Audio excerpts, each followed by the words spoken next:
Recording studio Sheikhpura.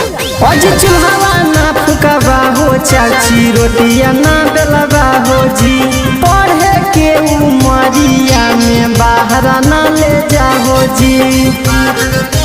ए चाचा आज चूल्हा ना फुकावा हो चाचा, रोटिया ना बेलवा हो जी, पढ़े के उमरिया में बाहर ना ले जाओ जी। आज मानी ले हो बतिया एक बार ये चाचा, हम सबके मिलल अधिकार ये चाचा, शिक्षित बना हो परिवार ये चाचा।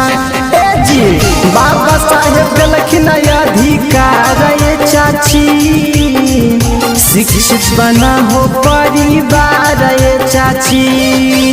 आई जी जब हमरा पास पैसे नहीं रहते तब कहाँ से गुतर करके पढ़ेवे? तब तू नहीं जानो चाची, अनुसूचित जाति खातिर सरकार छात्रावास खोल दिलखिन है, ओकरा में तुहार बाल बच्चा 12 तक फ्री में पढ़ाई करते, तब तू पैसा के टेंशन काहे ले हो चाची।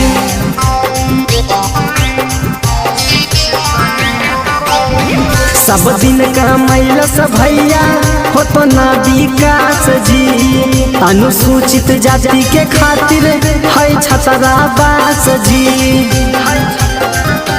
ए जी सब दिन कमाइलस दीदी हो तो ना विकास जी, SC ST के खातिर है छात्रावास जी।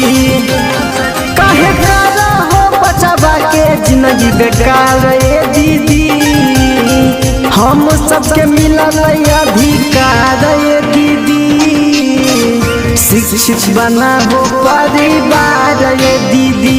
ए जी बाबा साहेब देलखिन अधिकार ये चाची, शिक्षित बना हो परिवार ये चाची। आई जी एगो बात बताओ, फलाना बेटा तो पढ़े देले तब कहाँ कर नौकरिया लग गेले? ए चाची ऊपर लिख के भले नौकरिया नहीं करते, लेकिन वो इतना समझदार होते ने कि अपना हक और अधिकार के खातिर केकरो से भी लड़ सको है, समझ लो। पढ़ लिख के भले नहीं करते नौकरिया जी, केकरो से लड़के लेते अपना अधिकारिया जी। ए जी पढ़ लिख के भले नहीं करते नौकरिया जी, केकरो से लड़के लेते हक अधिकारिया जी। इहे हको बादल अरियन के पुकार ये भौजी, हम सबके मिलल अधिकार ये भौजी, शिक्षित बना हो परिवार ये भौजी।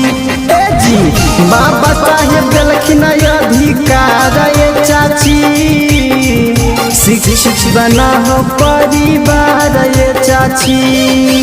अच्छा तो ठीक है गुजी, कल से हम भेजब अपन बाल बच्चा के स्कूल पढ़े।